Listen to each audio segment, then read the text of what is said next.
Hello, and welcome to the Dementia Dish. My name is Danielle, and I'm a public education coordinator at the Alzheimer's Society of Peel, and I'm coming today to talk to you about dementia and hydration.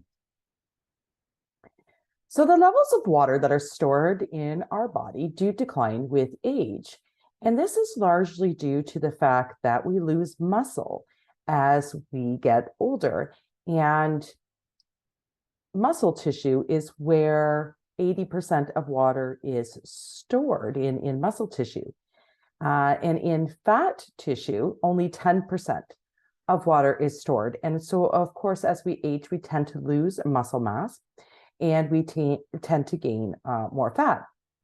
And in women, elderly women, women need a little more water replacement than men, and women are at higher risk of becoming dehydrated than men. So elderly women are the highest rate for dehydration and may not realize or recognize that they are dehydrated. And you may not recognize that someone you care for, that you provide care for, has become dehydrated because the brain becomes less sensitive to the thirst sensor as we age. So people may forget to drink, especially if they have a memory impairment.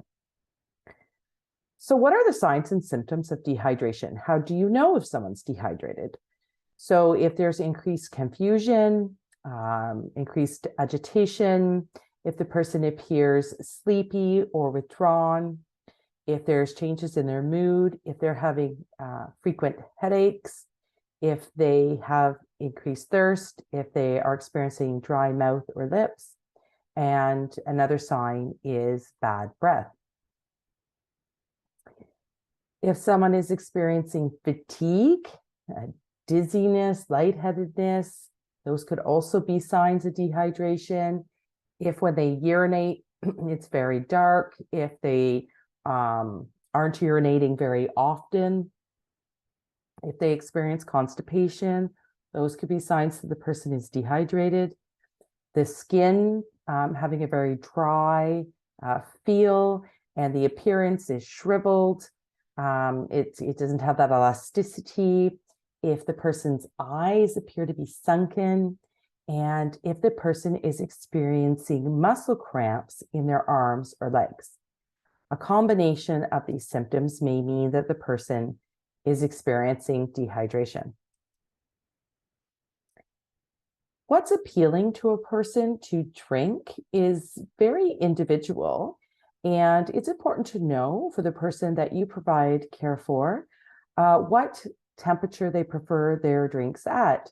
A person is more likely to drink an ice cold drink if that is always been their preference.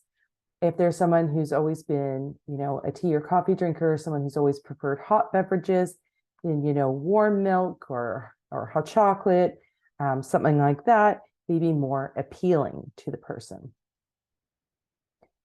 How do you know by urine color? And that is a really great way to sort of tell how dehydrated somebody may be. What is their degree of dehydration? So if there is very little color to the urine, then the person has very good hydration. If there's a slight coloration to the urine, that means there's pretty good hydration. And a pale yellow, is fair, means there's enough, hydration there. But when you start to get into the sort of kind of darker yellows, the oranges, that sort of color tone, then the person is becoming more and more dehydrated. So this color chart can be helpful to look at that and to decide where the person's hydration levels are. In someone living with dementia, one of the first things that might happen in a person who's dehydrated is you might notice that they have a higher level of confusion. So increased confusion, a change in behavior. So from their usual behavior, a change in that. Even mild dehydration could cause a 10% change in the person's cognitive function.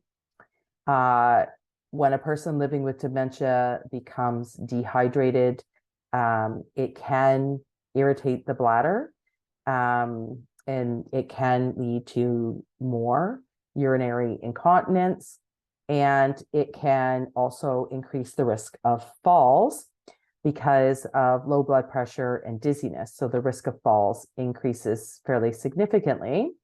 And so those are things that obviously we would want to try to avoid for a person living with dementia. So that is how important hydration is. Often people living with Alzheimer's disease will forget to drink. And as I mentioned, that sensor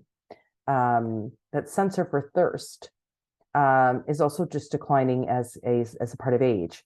So between the two things, the memory impairment and that sensor being lowered, the person may not think to drink, may not realize they're not drinking, and in taking in fluids. So prompts frequently throughout the day are important and a good way to ensure the person does not become dehydrated. I should also mention that dehydration in the elderly is one of the risk factors for developing delirium, which is a medical emergency. So, it's another reason to promote the person having fluid throughout the day and to remind the person. If the person is still not, you think, getting enough fluid intake, even though you're prompting and promoting it, there are some foods that are higher in water content that you could probably build into the diet and try to get fluids in that way. So yogurt, smoothies, Jello, popsicles, lemons, watermelon, cucumber. These are all foods that can really help to boost that fluid intake. In the colder months, you can get fluids in soups, broth, stews. So there are some really great ways to promote the person to intake more fluid in creative ways that can also be very tasty. And the person might enjoy that more than just straight water. If you'd like to reach out to the Alzheimer's Society of Peel, you can contact us at our service access extension 307, or to email us at direct.support@alzheimerpeel.com and leave a voicemail or an email with your questions, and we will be sure that the right person gets back to you to provide some answers for you. You can also subscribe to and follow us on Facebook, Twitter, Instagram, and YouTube. If you like this video, please push the like button and subscribe, and please join us for future Dementia Dishes. Thanks. See you soon.